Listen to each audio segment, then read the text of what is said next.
High students, গত কয়েকদিন ধরে আমি তোমাদের প্রোটিন বিষয় নিয়ে বিস্তারিতভাবে ক্লাস নিচ্ছি।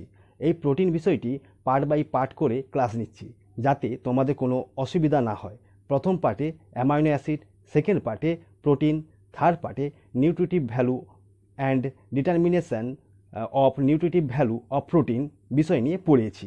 এবার তোমাদের আজ ডাইজেশন অফ প্রোটিন অর্থাৎ প্রোটিনের পরিপাক বিষয় নিয়ে পড়াবো। এই বিষয়টি class 11, 12, graduation, MSc and NEET স্টুডেন্টদের খুবই কাজে দেবে।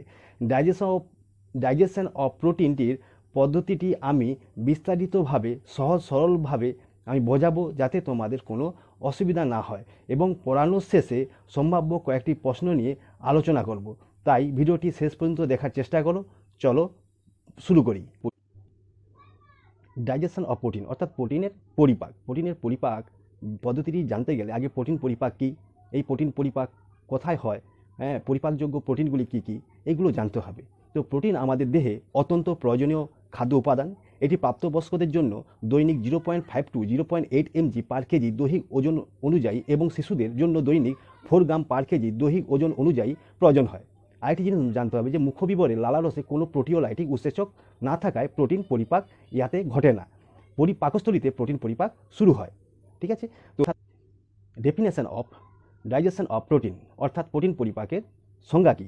ঠিক আছে, তো প্রোটিন পরিপাক কী না, যে পরিপাক প্রক্রিয়ায় পুষ্টিনালীর বিভিন্ন অংশে জটিল প্রোটিন জাতীয় খাদ্য প্রোটিওলাইটিক উৎসেচকের সাহায্যে আদ্র বিশ্লেষিত হয়ে সরল শোষণ উপযোগী অ্যামাইনো অ্যাসিডে পরিণত হয় তাকে প্রোটিন পরিপাক বা ডাইজেশন অফ প্রোটিন বলে।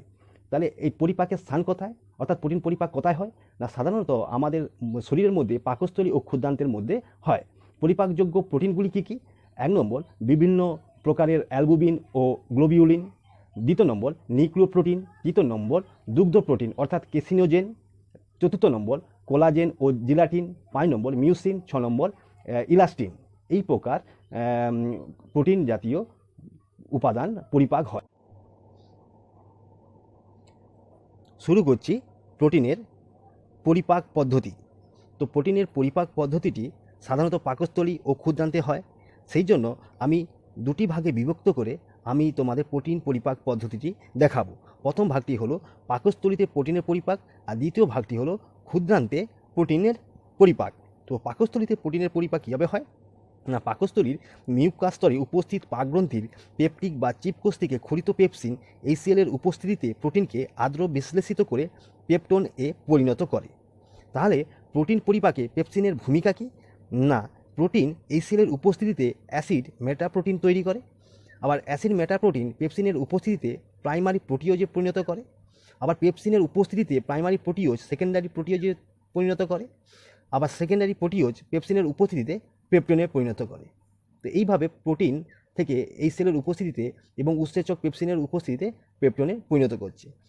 দ্বিতীয় ভাগে দেখব যে নিউক্লিওপ্রোটিন আবার পেপসিনের উপস্থিতিতে নিউক্লিনে পরিণত করছে। নেক্সট মিউসিন পেপসিনের উপস্থিতিতে গ্লুকোসামিনে পরিণত করছে।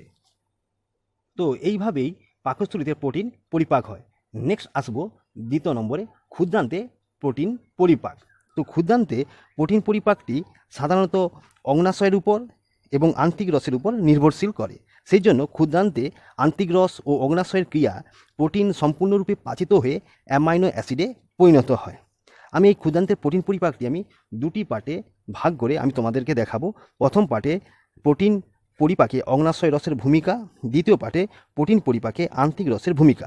তাহলে প্রথম পার্টে প্রোটিন পরিপাকে অগ্নাশয় রসের ভূমিকা কী না, অগ্নাশয় রসে উপস্থিত ট্রিপসিন, কাইমোট্রিপসিন, কার্বক্সিপেপটাইডেজ প্রভৃতি প্রোটিওলাইটিক উৎসেচক প্রোটিনকে সম্পূর্ণরূপে আদ্র বিশ্লেষিত করে অ্যামাইনো অ্যাসিডে পরিণত করে। বিক্রিয়াগুলি আমি নিম্নলিখিতভাবে আমি তোমাদেরকে দেখাচ্ছি। 1 নম্বরে দেখো, ট্রিপসিনের উপস্থিতিতে প্রোটিন ক্ষারীয় মেটাপ্রোটিনে পরিণত করে। আবার ট্রিপসিনের উপস্থিতিতে ক্ষারীয় মেটাপ্রোটিনকে প্রাইমারি প্রোটিওজে পরিণত করে। আবার ট্রিপসিনের উপস্থিতিতে প্রাইমারি প্রোটিওজ সেকেন্ডারি প্রোটিওজে পরিণত করে। পুনরায় ট্রিপসিনের উপস্থিতিতে সেকেন্ডারি প্রোটিওজ পেপটোনে পরিণত করে এবং ট্রিপসিনের উপস্থিতিতে পেপটোন পলিপেপটাইডে পরিণত করে। আবার ট্রিপসিন পলিপেপটাইডকে লোয়ার পেপটাইডে পরিণত করে। পুনরায় লোয়ার পেপটাইডকে ট্রিপসিনের উপস্থিতিতে অ্যামাইনো অ্যাসিডে পরিণত করে। তো এইভাবে ট্রিপসিনের উপস্থিতিতে প্রোটিন থেকে অ্যামাইনো অ্যাসিড উৎপন্ন হয়। আর কি দুগ্ধ প্রোটিনটি হলো কেসিনোজেন। কাইমোটিপসিনের উপস্থিতিতে কেসিনোজেন ক্যালসিয়াম প্যারাক্যাসিনেট ও ক্ষুদ্রতম পেপটাইডে পরিণত করে। নেক্সট আসবো লোয়ার পেপটাইড কার্বক্সি পেপটাইডেজ এর উপস্থিতিতে অ্যামাইনো অ্যাসিডে পরিণত করে। নেক্সট আসবো ইলাস্টেজের উপস্থিতিতে লোয়ার পেপটাইডে পরিণত করে। নেক্সট আসবো কোলাজিনেজ এর উপস্থিতিতে লোয়ার পেপটাইডেজ উৎপন্ন করে। এই যে টিপসিন, কাইমোটিপসিন, কার্বক্সি পেপটাইডেজ, ইলাস্টেজ, কোলাজিনেজ এগুলো হচ্ছে যে অগ্নাশয় রসের উৎসেচক। তো এই উৎসেচকের সাহায্যে এই উপাদানগুলি এইভাবে ভেঙে এই রকম পদার্থে পরিণত হয়। ঠিক আছে, তো পাঠে আসবো প্রোটিন পরিপাকে আন্তিক রসের ভূমিকা। তো প্রোটিন পরিপাকে আন্তিক রসের ভূমিকা কি? আন্তিক রসে বিভিন্ন উপস্থিত প্রোটিওলাইটিক উৎসেচক প্রোটিন খাদ্যকে পাচিত করে অ্যামাইনো অ্যাসিডে পরিণত করে। এই প্রোটিওলাইটিক উৎসেচকগুলি কী কী? যেমন অ্যামাইনো পেপটাইডেজ, ডাইপেপটাইডেজ, ট্রাইপেপটাইডেজ, ইরেপসিন প্রভৃতি। তো এই পদ্ধতিগুলি আমি স্ট্রাকচারের আকারে, রৈখিক আকারে আমি তোমাদেরকে দেখাচ্ছি। দেখো পলিপেপটাইড অ্যামাইনো পেপটাইডেজের উপস্থিতিতে ট্রাইপেপটাইড এবং অ্যামাইনো অ্যাসিডে পরিণত করে। এই ট্রাইপেপটাইডেজের উপস্থিতিতে ডাইপেপটাইড এবং অ্যামাইনো অ্যাসিডে পরিণত করে। আবার ডাইপেপটাইডেজের উপস্থিতিতে অ্যামাইনো অ্যাসিডে পরিণত করে। নেক্সট লোয়ার পেপটাইড ইরেপসিনের উপস্থিতিতে আবার অ্যামাইনো অ্যাসিডে পরিণত করে। তো এইভাবে আন্তিক রস প্রোটিন পরিপাক করে।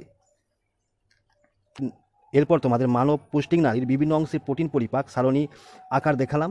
এই সারণীর সাহায্যে তোমরা প্রোটিন পরিপাকের সমস্ত অংশটাই বুঝতে পেরে যাবে, হ্যাঁ, বা প্রোটিন পরিপাকের সমস্ত অংশটাই তোমরা জানতে পেরে যাবে এই সারণীর সাহায্যে। তো এই সারণীটা অবশ্যই খুবই গুরুত্বপূর্ণ, এই সারণীটা তোমাদের মুখস্থ রাখাটা অবশ্যই প্রয়োজন। ঠিক আছে, তো প্রথমে দেখো পরিপাক স্থান ও সংশ্লিষ্ট পাচকগ্রন্থি ও পাকরস। এই পাকরসে কোথায় হয়, স্থান কোথায়? না 1 নম্বর পাকস্থলী ক্ষুদ্রান্তে হয়। তাহলে পাকস্থলীতে কী থাকে? না পাকগ্রন্থি ও পাকরস থাকে। তাহলে উৎসেচক কি? পেপসিন। বিক্রিয়ক কি? না প্রোটিন, মিউসিন আর নিউক্লিওপ্রোটিন। তাহলে উৎসেচক এই পেপসিনের উপস্থিতিতে প্রোটিনকে পেপটোনে পরিণত করে, মিউসিনকে গ্লুকোস্যামিনে পরিণত করে, নিউক্লিওপ্রোটিনকে নিউক্লিনে পরিণত করে। দ্বিতীয় নম্বরে যে ক্ষুদ্রান্তে প্রোটিন কীভাবে পরিপাক করে? না অগ্নাশয় রসের সাহায্যে বিভিন্ন উৎসেচকের প্রভাবে প্রোটিনকে অ্যামাইনো অ্যাসিডে পরিণত করে। সেটা এই সারণীর সাহায্যে দেখালাম। 1 নম্বরে উৎসেচক হচ্ছে ট্রিপসিন, প্রোটিনকে কী করে? অ্যামাইনো অ্যাসিডে পরিণত করে। হ্যাঁ, কাইমোটিপসিন উৎসেচক, এই উৎসেচকের উপস্থিতিতে কেসিনোজেন, হ্যাঁ, ক্যালসিয়াম প্যারাক্যাসিনেট ও ক্ষুদ্রতর পেপটাইডে পরিণত করে। 3 নম্বরে আসবো কার্বক্সি পেপটাইডেজ, হ্যাঁ, এই উৎসেচক লোয়ার পেপটাইডকে অ্যামাইনো অ্যাসিডে পরিণত করে। দ্বিতীয় নম্বরে আসবো আন্তরিক গ্রন্থি, হ্যাঁ, এই আন্তরিক গ্রন্থি কী থাকে? না আন্তরিক রস থাকে।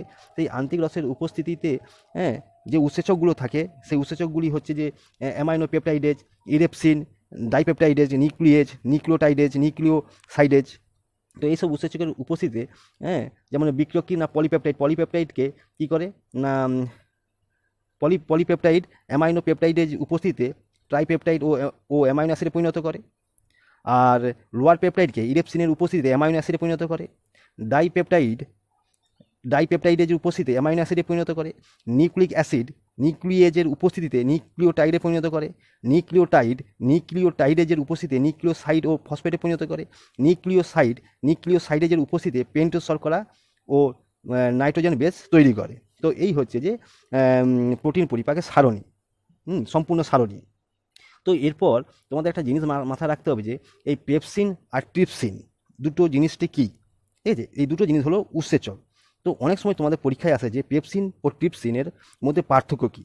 ঠিক আছে, এই পেপসিন পাকস্থলীর পাকগ্রন্থি থেকে উৎপন্ন হয়, আর ট্রিপসিন অগ্নাশয়ের বহিঃক্ষরা গ্রন্থি থেকে তৈরি হয়। হ্যাঁ, তো পেপসিনের পূর্বস্তর হলো পেপসিনোজেন আর ট্রিপসিনের পূর্বস্তর হলো ট্রিপসিনোজেন। নেক্সট, এটা হাইড্রোক্লোরিক অ্যাসিড হলো পেপসিনের সক্রিয় পদার্থ, আর এন্টারোকাইনেজ হলো ট্রিপসিনের সক্রিয় পদার্থ। নেক্সট, পেপসিন আম্লিক মাধ্যমে কাজ করে আর ট্রিপসিন ক্ষারীয় মাধ্যমে কাজ করে। নেক্সট, পেপসিন কী করে? না প্রোটিনকে পেপটোনে পরিণত করে, আর ট্রিপসিন প্রোটিনকে অ্যামাইনো অ্যাসিডে পরিণত করে। তো এই হলো ট্রিপসিন আর পেপসিনের মধ্যে পার্থক্য। এরপর তোমাদের কয়েকটি সম্ভাব্য প্রশ্ন নিয়ে আলোচনা করব। এই প্রশ্নগুলি তোমাদের পরীক্ষায় প্রায় ঘুরিয়ে ফিরিয়ে আসে। ফার্স্ট কোশ্চিন, যে একটি মিশ্র উৎসেচকের নাম লেখো ফার্স্ট কোশ্চিন, একটি মিশ্র উৎসেচকের নাম লেখো। ইয়াকে কেন মিশ্র উৎসেচক বলা হয়? উত্তর হবে, একটি মিশ্র উৎসেচকের নাম হলো ইরিপসিন, এবং এটি মিশ্র উৎসেচক বলা হয় কেন? কারণ এটি ডাইপেপটাইডেজ ও অ্যামাইনো পেপটাইডেজ সমন্বয়ে গঠিত, তাই ইয়াকে মিশ্র উৎসেচক বলা হয়। দ্বিতীয় নম্বর কোশ্চিন আসে যে এন্ডোপেপটাইডেজ কাকে বলে? উত্তর হচ্ছে, যে সমস্ত প্রোটিওলাইটিক উৎসেচক প্রোটিন অণুর ভিতরের দিকে পেপটাইড বন্ধনীর ভাঙন ঘটায় তাদের এন্ডোপেপটাইডেজ বলে, যেমন পেপসিন, ট্রিপসিন, কাইমোট্রিপসিন প্রভৃতি। নেক্সট 3 নম্বর কোশ্চিন আসবো, এক্সোপেপটাইডেজ কাকে বলে? উত্তর হলো, প্রোটিওলাইটিক উৎসেচক ক্ষুদ্র প্রোটিন অণুর প্রান্তীয় পেপটাইড বন্ধনীর দ্বারা ভাঙন ঘটায় তাদের এক্সোপেপটাইডেজ বলে, যেমন কার্বক্সি পেপটাইডেজ, অ্যামাইনো পেপটাইডেজ প্রভৃতি। এরপর নেক্সট 4 নম্বর কোশ্চিনে আসবো। কোশ্চিন হলো, পেপটাইড বন্ধনী কাকে বলে? উত্তর হবে, দুটি অ্যামাইনো অ্যাসিড যে বন্ধনীর দ্বারা যুক্ত হয় তাকে পেপটাইড বন্ধনী বলে। নেক্সট কোশ্চিন হচ্ছে 5 নম্বরে, মানবদেহে প্রোটিন পরিপাক ক্রিয়া বর্ণনা করো। 6 নম্বর কোশ্চিন হচ্ছে যে পাকস্থলীয় ক্ষুদ্রান্তে প্রোটিন পরিপাক বিস্তারিতভাবে বর্ণনা করো। এর উত্তর আমি তোমাদের খাতা কলমে বুঝিয়ে দিয়েছি। এখানেই ডাইজেশন অফ প্রোটিন বিষয়টি শেষ করলাম। প্রোটিনের বাকি বিষয়টি পরের ক্লাসে আমি আলোচনা করব।